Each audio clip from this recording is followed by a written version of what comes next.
winners and then we say let's go. So come on, it's time to watch the show. We're talking hardball, Ken Griffey's grotesquely swollen jaw. We're talking hardball, over under on the hot dogs. Talking hardball, bring your giant bag of peanuts. Live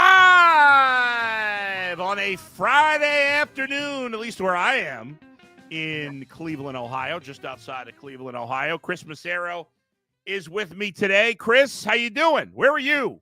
I'm doing great. I'm doing great. No, I'm in San Diego. I was up in Diego. Anaheim. I was up in Anaheim for a couple days. I went and saw my Red Sox get swept out of oblivion. Oh, they stink. Pretty. It's not even that they stink. It's just that they're so fundamentally unsound, and it's really tough to watch. Tuesday night, they couldn't get a bunt down. Two attempts at it, ended up grounding to a double play instead of just striking out. Could have just struck out, you know. Nope, double play. They just had a multitude of errors, running blunders, consistently getting guys thrown out at the bases. It's just, I can't believe Cora is still the manager, to be honest with you. But I was going to say, he's on the hot seat. He's got to be right now, no? I was hoping they were going to fire him on Tuesday night before the Wednesday day game.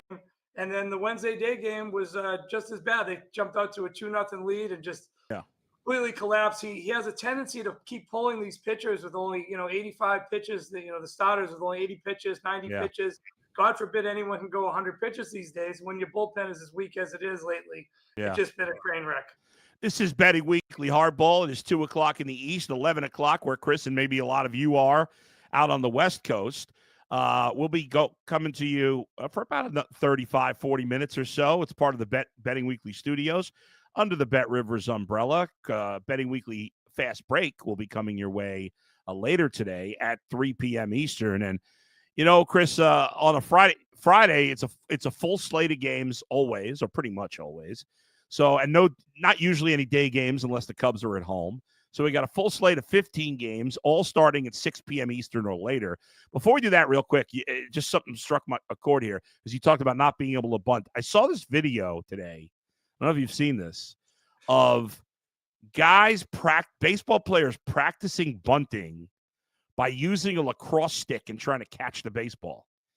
You know how, like, when you're learning to bunt, when you teach kids to bunt, you talk about you kind of want to catch the ball with the bat.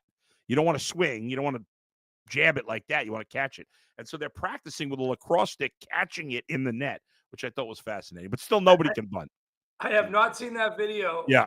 Bunting is not that difficult. You hold the bat at the highest point. You never move the bat up. You just move it down, and that's it.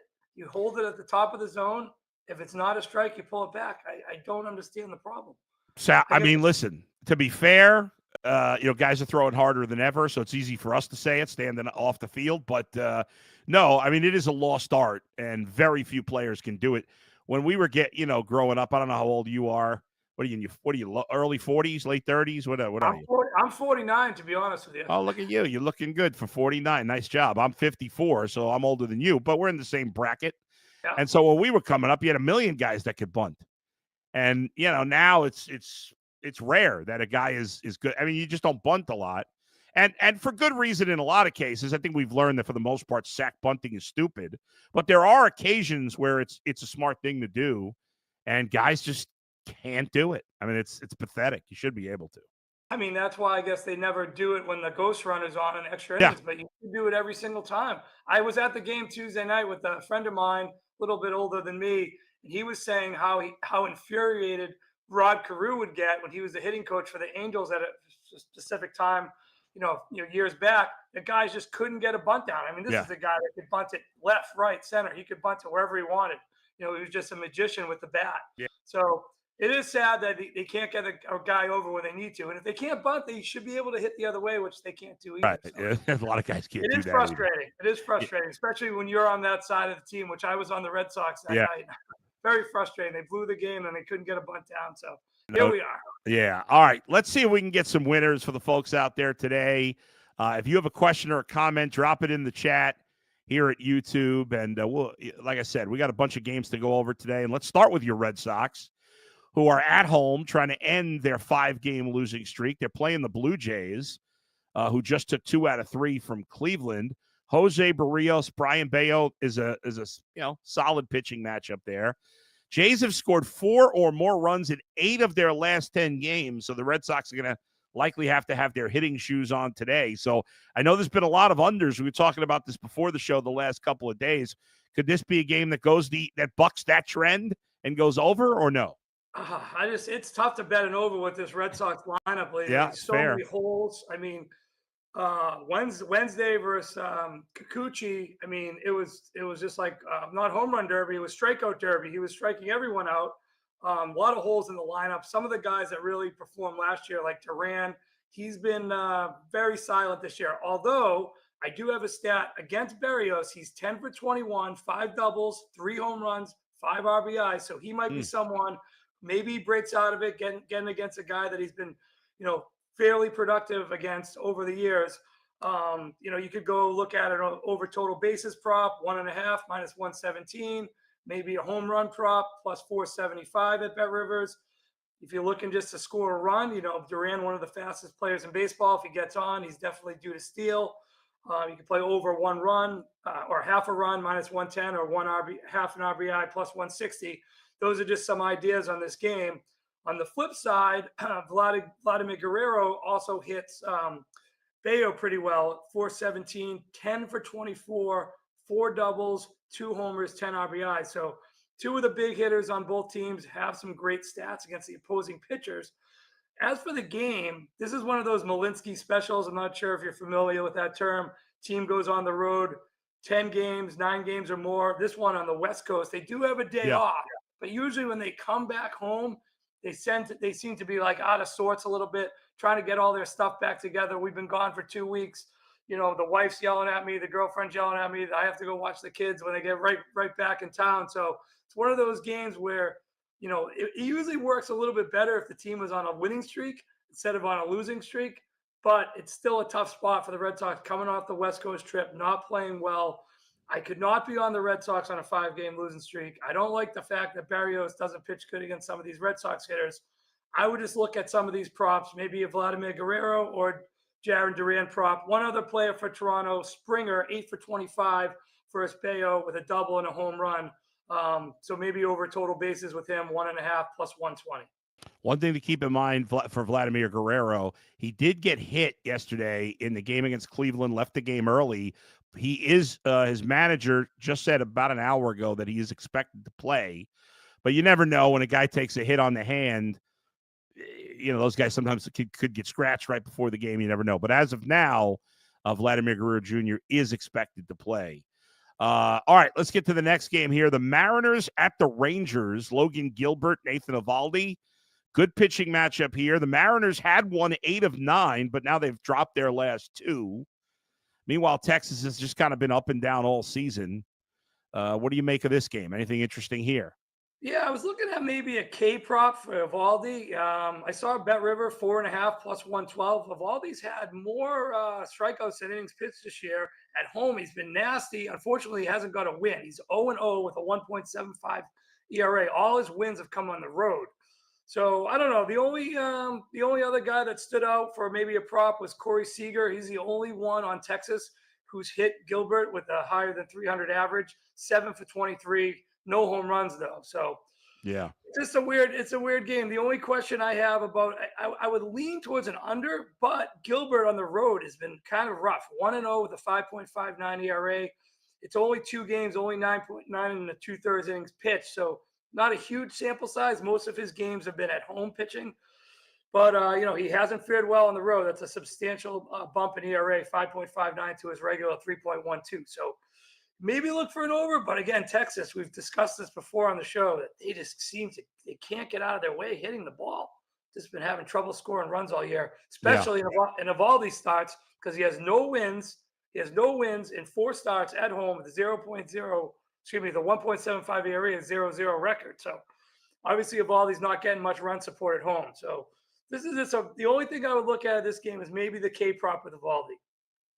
Would you consider Logan Gilbert under 17.5 outs recorded. So if he completes the sixth, you lose. But he hasn't gone more than 5 2/3 since his opening day start on March 27th.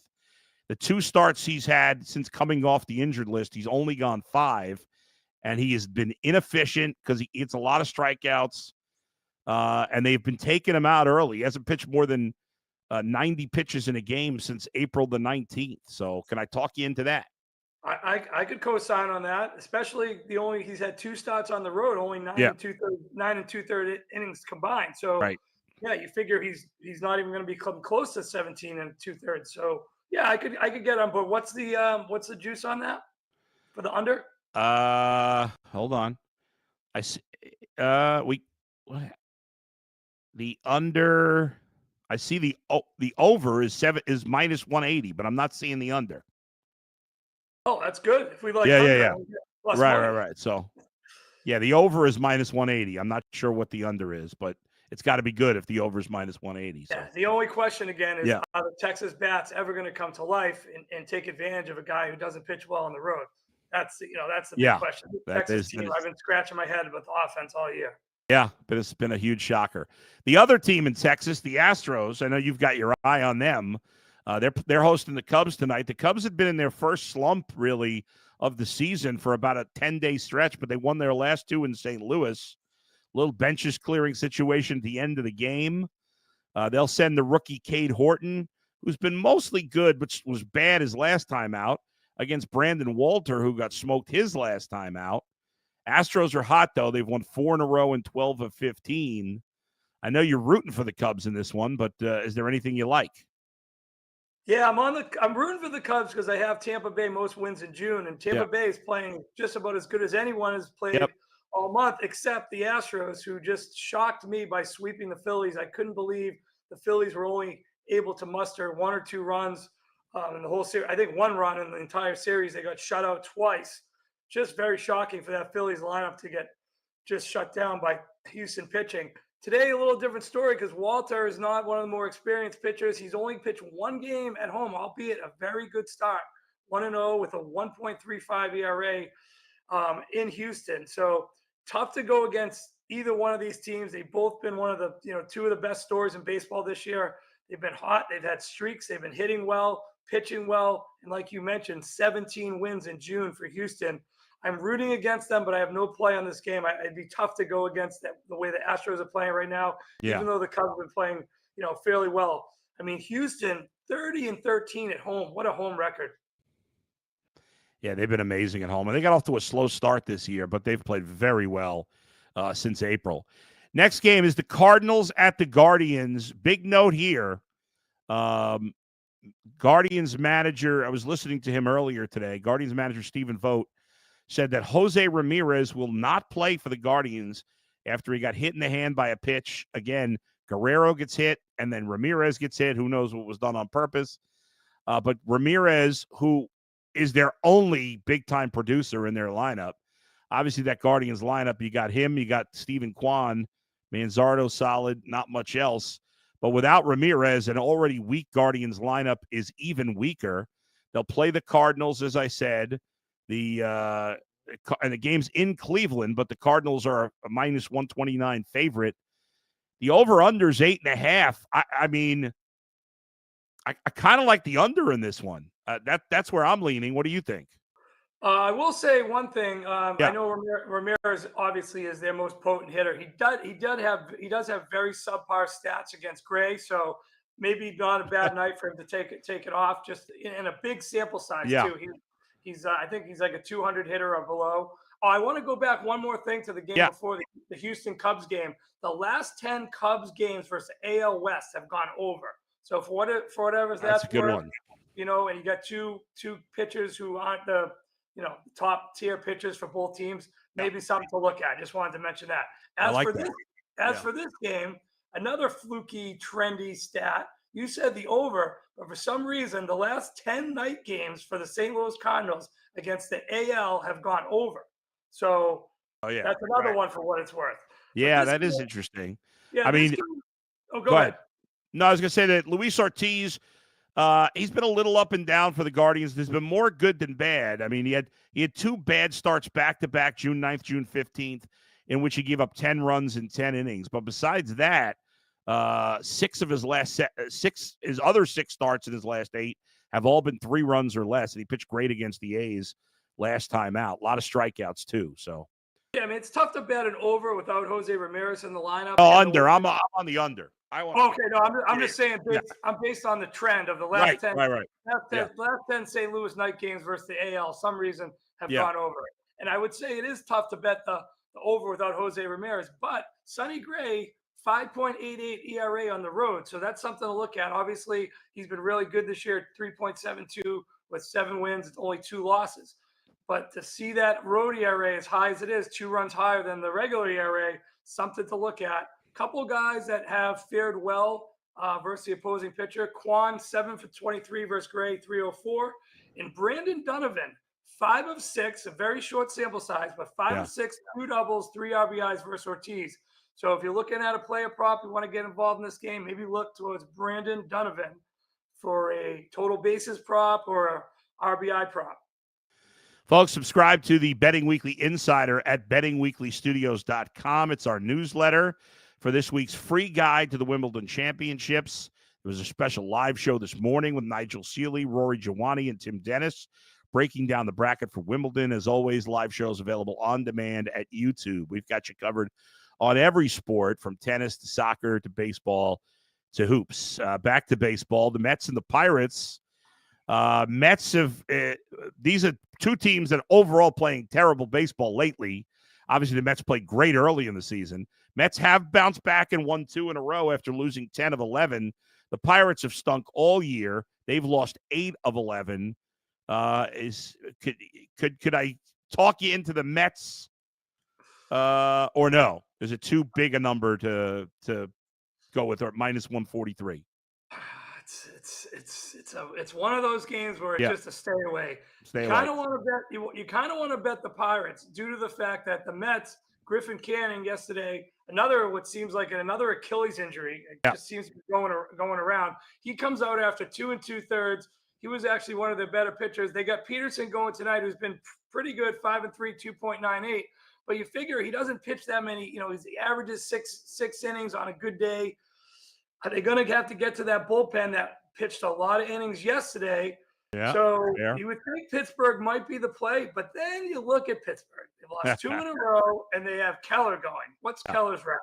1-10. Yeah. 0-7 at home with a 4.58 ERA. So I don't want to come on this show and tell people to bet the Pittsburgh Pirates. So I'm just going to steer clear of this game. If you're looking at any sort of props, maybe Juan Soto. He's 4 for 10 versus Keller in his career. Another fluky stat: 10 of the last 12 Pirates games versus the NL East have gone under the total. So 10 of 12 versus the NL East have gone under in Pirates games. Yeah, it doesn't shock me because the Pirates have a good rotation and they can't score. So I would expect a lot of their games to go under. The Pirates, to your point on Mitch Keller's record, in his last 13 starts, the Pirates are 1-12. And they don't score when he pitches. I mean, they don't score, period. But in the Pirates have scored 14 runs in his last 9 starts. I mean, that's just beyond awful. Yeah, the only thing that would lean you to the Pirates is for some reason they're not that bad at home. 20 and 21. Mets are only 19 and 22 on the road. The Mets haven't been playing great. The Mets had a night game last night. They have to travel. So there are some things that would lean you towards the Pirates at plus money, but it's just tough to get behind Keller. That's the first game of the day at 6:40 Eastern, coming up in about 4 hours and change. All right, next one to jump into, the Dodgers and the Royals. Dustin May and Noah Cameron talk about two teams going in different directions. Obviously, the Dodgers are playing great. They've won 4 in a row and 10 of 12. The Royals lost 5 in a row. They seem to bounce back by winning 4 in a row, and now they've lost another 6 in a row. So overall, 4 and 11 in their last 15 games. They've been one of the biggest disappointments, I would say, in Major League Baseball. A lot of people thought they'd win the division or at the very least be a wild card team, and they're in 4th place in the Central, 12 and a half out, 5 games under 500. Yeah, the Royals free falling, like you Yeah. mentioned, 5 in a row. Haven't been able to muster much offense at all. The last 3 games versus Tampa Bay all went under.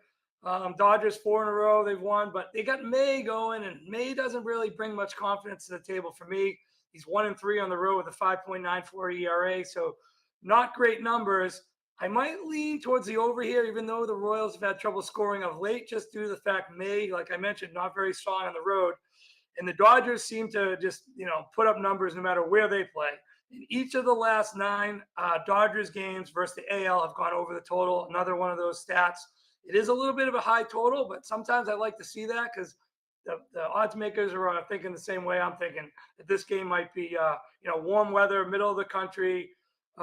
May on a short lease. He doesn't really pitch many innings. He never goes more than 5. Dodgers bullpen has been, not the strong suit of their team this year. Obviously, the lineup has been. So I could see some runs scored in this game. It is a little bit of a high total, but in a warm weather Midwestern night, I think we can get some runs. Here's a play I like in this game. I like over 5.5 runs by the Dodgers at plus 104. What do you think of that one? I would be on board with that as well. Yeah. Cameron's been okay, 1-2 with a 3.09 ERA, but a lot of that you got to remember is against the American League. It's just not as good a league as the National League, and it's not even close to a team like the Dodgers, who are pretty much bringing the All-Star team into Kauffman Stadium tonight. So I could see runs. I like that 5, and you're getting plus money. So absolutely. That as well. All right, Padres at the Reds tonight. Dylan Cease against Nick Martinez.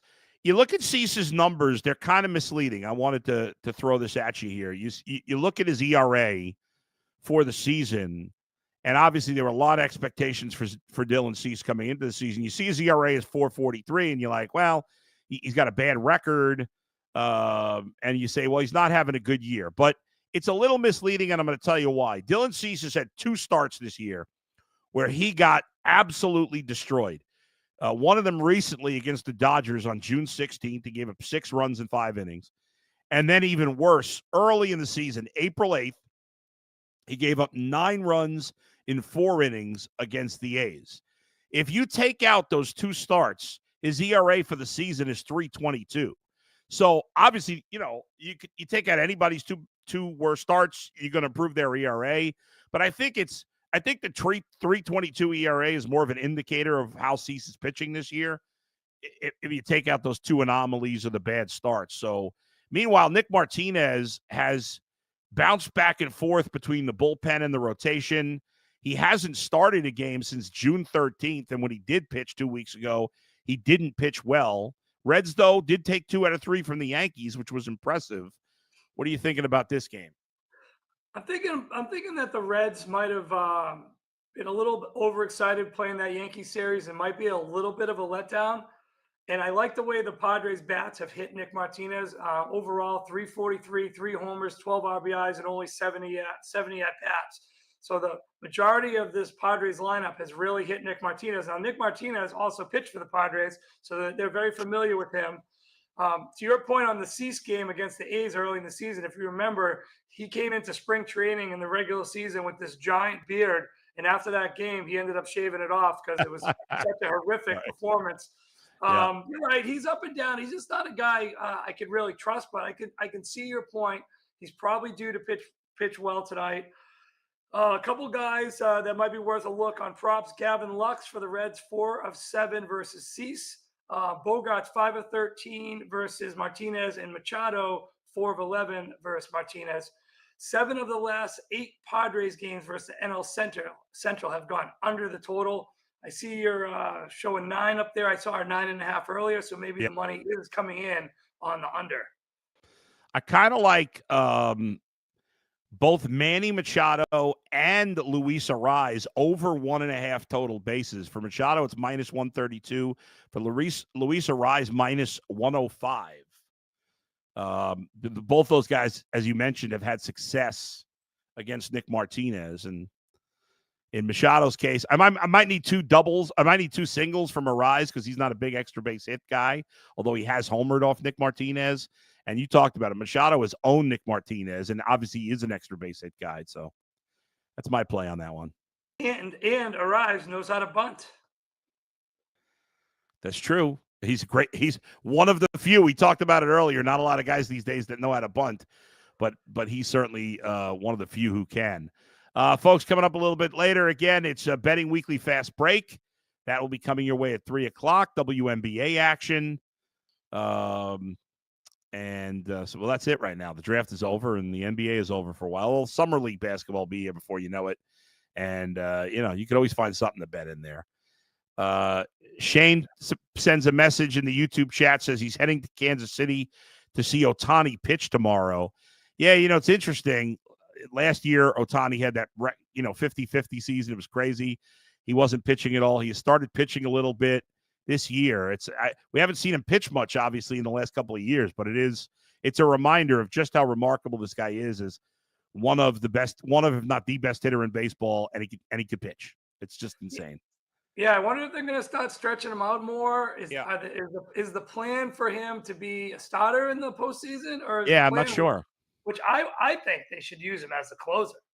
I mean, just get him out there for an inning. Maybe he can do the 2-inning save. Yeah.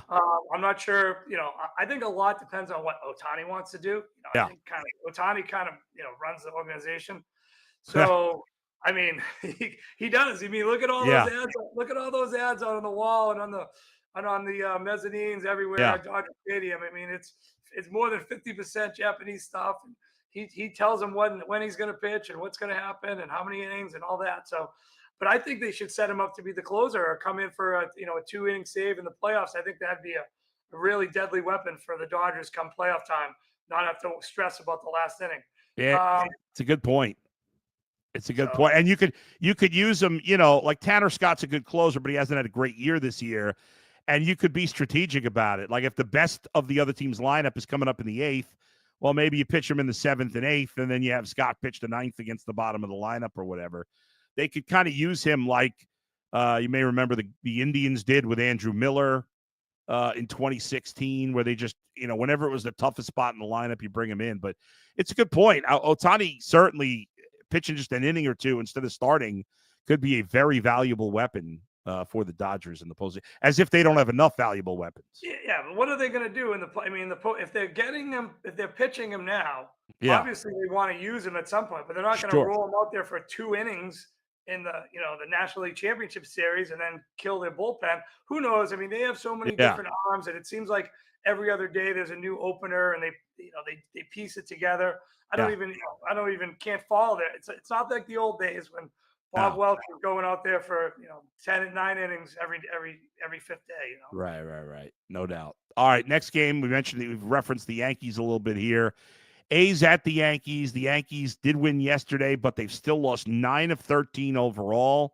Not the most exciting pitching matchup on the face of the earth. Mitch Spence against Will Warren. The Yankees, who have been scuffling mightily for the last 2 weeks. As they've lost or have almost lost their first place lead to your Tampa Bay Rays, who are only a half game back. And the Yankees could fall out of first place tonight. Do they finally right the ship against the Athletics, or do they keep struggling and the Sacramento A's take advantage of them?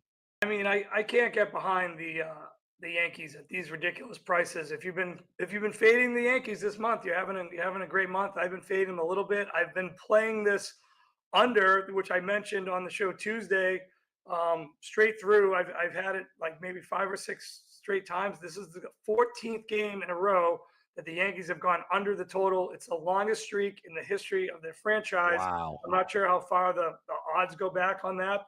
Yeah. I saw that yesterday. 14 straight games under the total for the Yankees.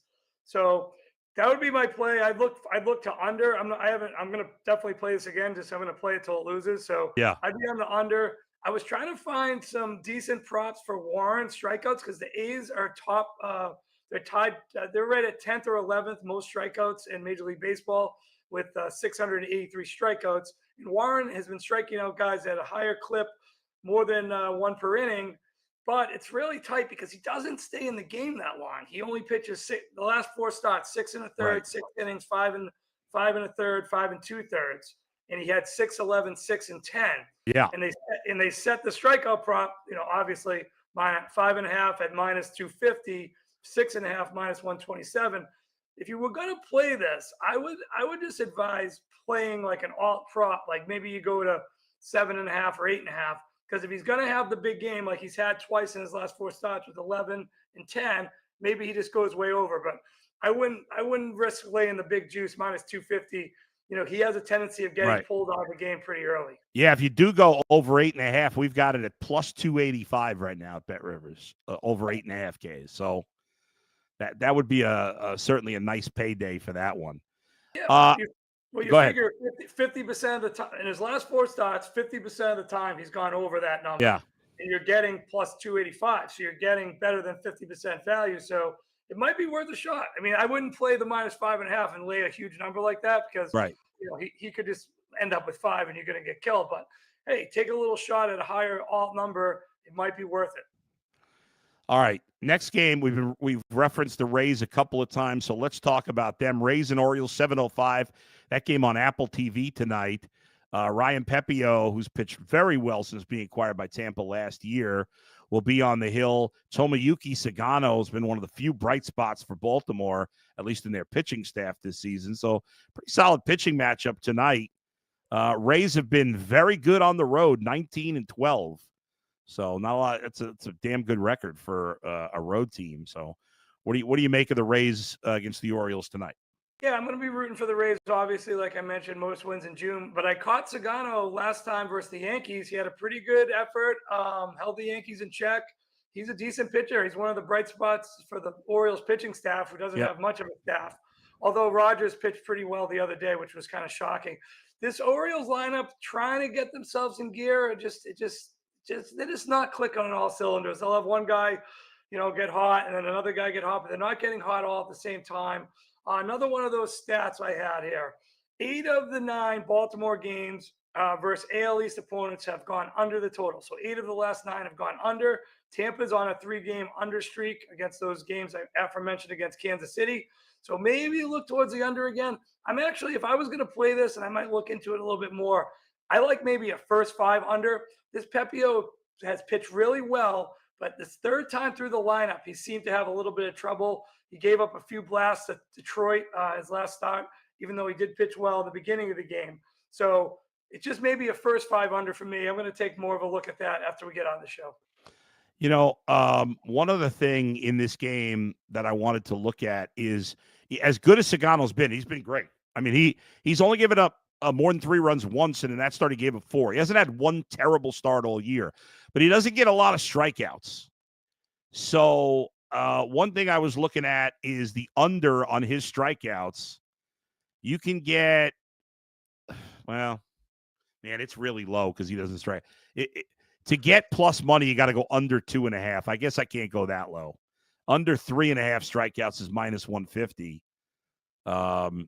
So I've changed my mind. I'm staying away from that. It's too low. Yeah, that's tough. 2.5 is tough, especially in today's baseball when everyone's swinging for the fences, especially a lot of these Orioles hitters. They got a lot of swing in this, guys. Yeah. Okay. One other game, Philadelphia and Atlanta. You talked before how Philly crapped the bed this past week playing against not Boston, against Houston. Now they get Atlanta. What do you like in this game? I'd have to go under. It's another one of these fluky things. The last 6 Phillies road games as a dog have gone under the total. And when you're not hitting like they're not hitting, you don't think it's going to turn around right away. And it's not a home game. So, if they were going back home, I'd feel a little bit more confident that the lineup was going to get going again. But right now, they're just in a real struggle spot. And, sometimes it takes more than a few games to get out of it. I'm going to keep riding the under. The last 3 Phillies games have gone under. And this stat, again, as a road dog, 6 in a row to the under Phillies. That's a 7:15 Eastern start. Mick Abel against Bryce Elder. Elsewhere on the docket today, I'll go rapid fire around the rest of the games that we haven't mentioned. Twins and Tigers, 7:10 Eastern. Don't know who's starting for the Twins. I don't know that they've announced it yet. Sawyer Gibson Long is pitching for the Tigers. We got the Giants and the White Sox in Chicago, 7:40 Eastern. Landon Roop against Aaron Savali. The Rockies and the Brewers, 8:10 in Milwaukee. Brewers obviously a massive favorite, undecided the starter for Colorado. We know how awful they are. Brewers are playing really well. They've now moved to 9 games over 500. They'll have Jose Quintana on the hill. Washington at the Angels, 9:40 Eastern. Jake Irvin and Jose Soriano. That's a decent under-the-radar pitching matchup. Guys who had decent seasons. And Yuri Perez against Merrill Kelly as the Marlins play the Diamondbacks. Merrill Kelly could be one of many interesting guys on the trade block for Arizona if they decide to be sellers here. I went through those games quick, but was there anything in those games that caught your eye? Or Well, what you mentioned is a couple of teams that are on some of the streaks. What I was telling Doug on Tuesday is first thing I do every morning is just go up and write down who has the longest losing streaks and who has the longest winning streaks. And you got some weird teams with winning streaks. You got the Angels 3 in a row. Who are playing some good baseball. Just swept the Red Sox. Hey, and they're getting a weak Washington National team in. Maybe ride the Angels right now. How about Miami? Winners of 4 in a row. Swept the Giants of all teams. Very shocking series. And on the flip side, Giants losers of 3 in a row. Now have to go on the road to face the lowly White Sox. But sometimes you get bad teams who get hot and go on long winning streaks. Sometimes you get good teams who get cold and go on long losing streaks. And at the same time, you're getting plus money value on these teams.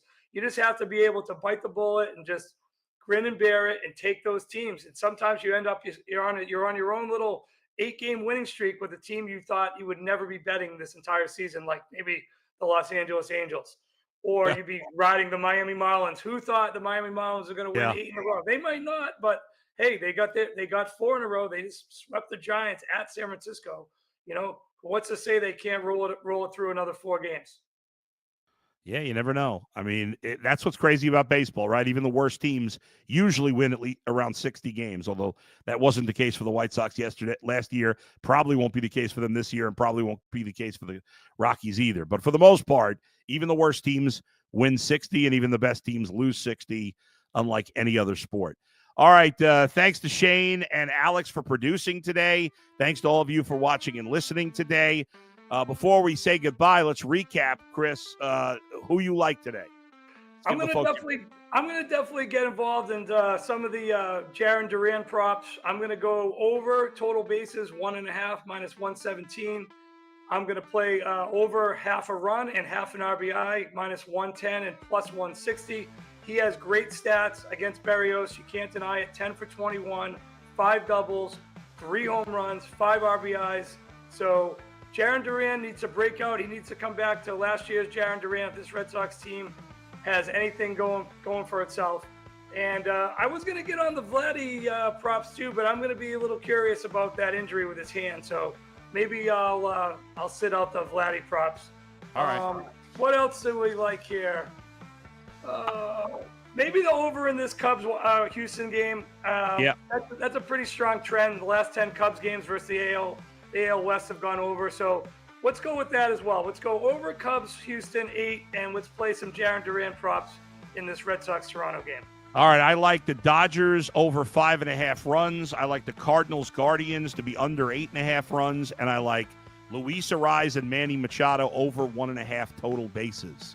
So there's some picks. Hopefully we'll pick you winners tonight, and you have a great time doing it. And stick around because Betting Weekly Fast Break, our basketball show, is coming your way in just over 20 minutes. For Chris, I'm Adam. We'll talk to you next time. Everybody have a great weekend on Betting Weekly Hardball.